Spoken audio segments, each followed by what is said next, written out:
अस्सलाम वालेकुम dear students. I hope you are fine and doing well. आज का जो हमारा टॉपिक है वो रैंक ऑफ ए मैट्रिक्स से रिलेटेड है। रैंक ऑफ ए मैट्रिक्स बुनियादी तौर पर आपको ऐसी इंफॉर्मेशन देता है कि अगर आपके पास सिस्टम ऑफ इक्वेशंस हैं तो उसका आइदर यूनिक सॉल्यूशन आ सकता है, इन्फिनिट मैनी सॉल्यूशन आ सकते हैं या no solution under what condition आ सकते हैं। अगर मैं आपको कहूँ कि रैंक ऑफ ए मैट्रिक्स किसी भी सिस्टम का से मेरी मुराद है rank of A coefficient matrix अगर बराबर हो आपके नंबर ऑफ वेरिएबल्स या नंबर ऑफ अननोन के, तो इस केस में हमारे पास जो सॉल्यूशन होगा वो हमेशा यूनिक होगा। तो इसी तरीके से जब हम बात करते हैं इसके अलावा रैंक बराबर है तो rank of A like number of variables के बराबर है रैंक किसी भी कोफिशिएंट मैट्रिक्स का, तो उस केस में तो यूनिक सॉल्यूशन होगा। लेकिन other than this there are other two possibilities, that is infinite many solution या नो सॉल्यूशन। तो चलें सबसे पहले हम रैंक ऑफ ए मैट्रिक्स को समझ लेते हैं। किसी भी मैट्रिक्स का रैंक किस तरह कैलकुलेट होता है, उसकी डेफिनेशन क्या है और उसके एक्चुअल मीनिंग्स क्या हैं। तो ये आज का हमारा लेक्चर है। तो रैंक ऑफ ए मैट्रिक्स क्या है? The rank of a matrix is number of non zero rows in echelon या रिड्यूस एक्लेन फॉर्म में जो number of non zero rows होती हैं उसको हम रैंक ऑफ ए मैट्रिक्स कहते हैं। इन अदर वर्ड्स इसका मतलब क्या है? अगर मैं rank of a matrix A की बात करूं, यहाँ पर जो मेरे पास लेट्स से कि आ रहा है ये वाला मैट्रिक्स ए, ये जनरल मैट्रिक्स है रेक्टेंगुलर। तो यहाँ पर इसका मतलब है रैंक ऑफ ए का मतलब होगा number of pivots position in matrix A. इसका अदर मीनिंग्स इसकी ये हैं, rank of a matrix is equal to number of linearly independent rows. In other way, we can say rank of a matrix is equal to number of linearly independent columns. तो इसको एक example की मदद से समझते हैं।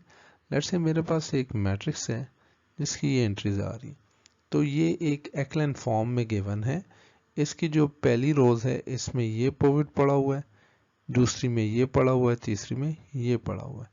तो यहाँ पर जो रैंक ऑफ ए मैट्रिक्स होगा मेरे पास वो 3 होगा। तो rank of a matrix fundamentally क्या करता है? ये बताता है कि आपकी जो रोज हैं, how many of the rows are unique, not made from other, यानी एक किसी दूसरे का मल्टीपल तो नहीं है। तो ये फंडामेंटली ये चीज़ आपको बताता है। तो इसको मज़ीद हम कुछ रिमार्क्स हैं जो हमारे लिए काफ़ी फ्रूटफुल होंगे। सबसे पहला रिमार्क ये है, अगर एक मैट्रिक्स रेक्टेंगुलर है यानी इसका ऑर्डर m/n है, तो रैंक ऑफ ए मैट्रिक्स हमेशा लेस देन और इक्वल टू होगा मिनिमम ऑफ m और n, यानी नंबर ऑफ रोज या नंबर ऑफ कॉलम इससे लेस होगा या इनके मिनिमम के बराबर होगा। ठीक है।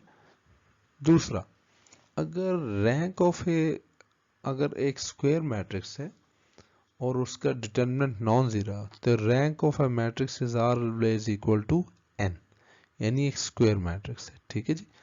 और तीसरी पॉसिबिलिटी इसमें क्या है? अगर एक स्क्वायर मैट्रिक्स है और वो सिंगुलर हो गया यानी इसका डिटरमिनेंट 0 हो गया, तो इस केस में जो रैंक ऑफ ए होगा it will always be less than n। ठीक है, नंबर ऑफ रोज या नंबर ऑफ कॉलम से लेस होगा। तो चलें इसको एक एग्जांपल की मदद से समझते हैं। ये हमारे पास एक मैट्रिक्स है जिसको मैंने रिड्यूस किया इनटू एक्लेन फॉर्म, और ये मेरे पास ये इसकी एक्लेन फॉर्म होगी। अगर आप देखें तो इसमें मेरे पास नंबर ऑफ नॉन ज़ीरो रोज कितनी है? एक ये है, एक ये है, तो मेरे पास rank of a matrix will be 2। अब आप देखें एक चीज़ जो पहले रिमार्क से मेरे पास है कि रैंक ऑफ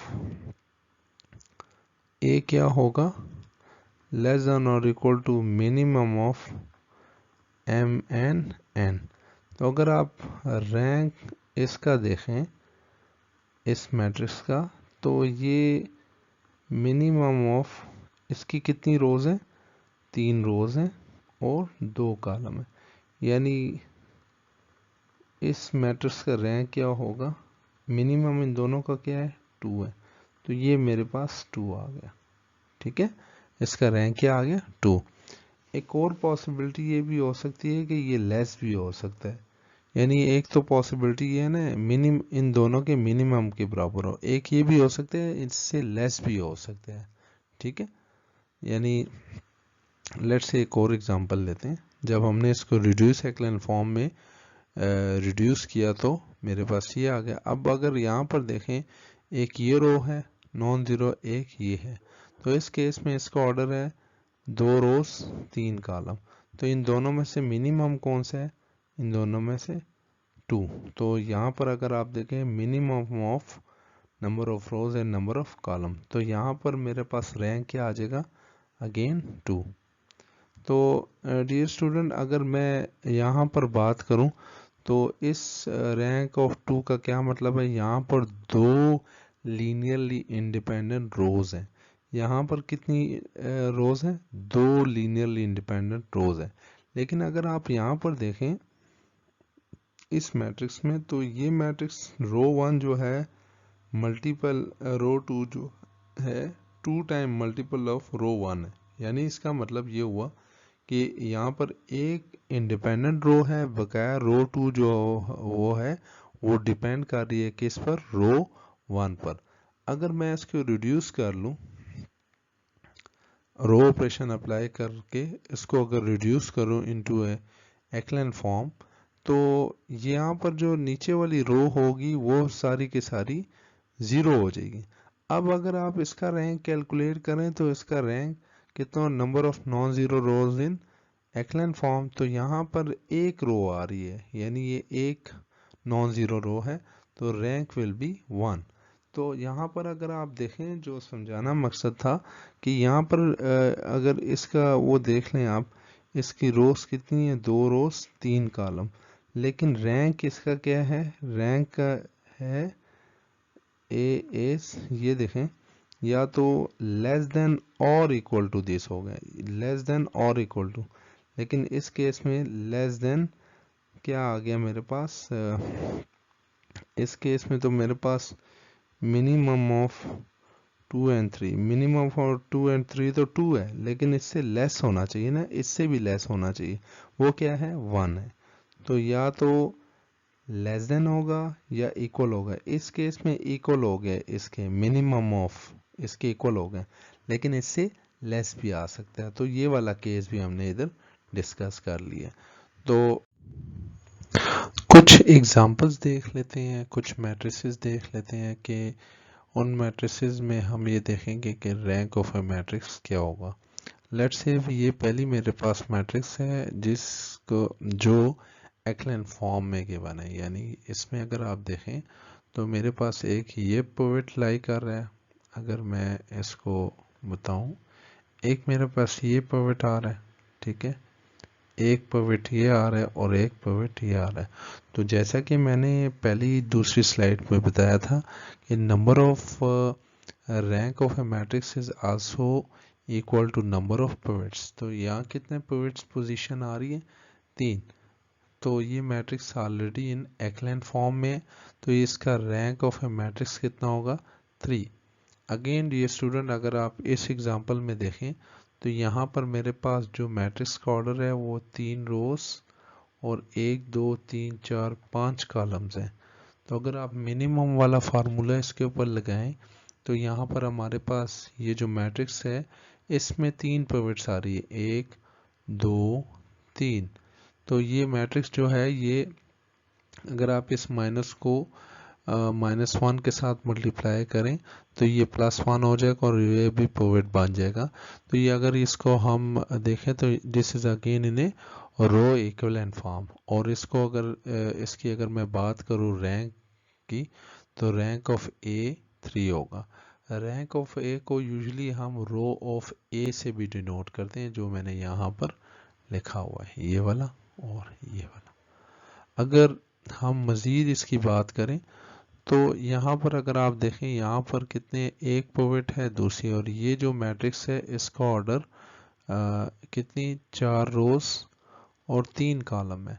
तो या तो रैंक ऑफ ए मैट्रिक्स जो होगा उसके लिए फार्मूला है या ये लेस होगा या इक्वल होगा minimum of number of rose and number of column. या इस केस में अगर आप देखें तो कितने पिवट है, 2 है। तो रैंक इस केस में क्या होगा, लेस होगा या इक्वल। अब इसके इक्वल, इस चीज के इक्वल तो नहीं आ रहा है इसमें, अगर आप देखें तो लेस होगा किससे, इससे, ठीक है।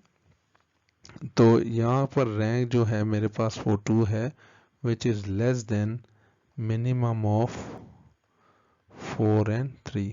अब मिनिमम 4 एंड 3 का क्या है, 3। तो दिस 2 इज लेस देन 3। तो ये कहने का मकसद है। तो अगर आप यहाँ पर देखें तो ये वाली जो मैट्रिक्स है ये मेरे पास रिड्यूस एक्लन फॉर्म में है और इसका रैंक क्या है, 2 है। तो डियर स्टूडेंट, ये आज का लेक्चर था कि हम रैंक ऑफ ए मैट्रिक्स किस तरह फाइंड आउट कर सकते हैं। उम्मीद करता हूँ आज का लेक्चर आपको समझ आया होगा। टिल देन, अल्लाह हाफिज़, मे अल्लाह ब्लेस यू ऑल।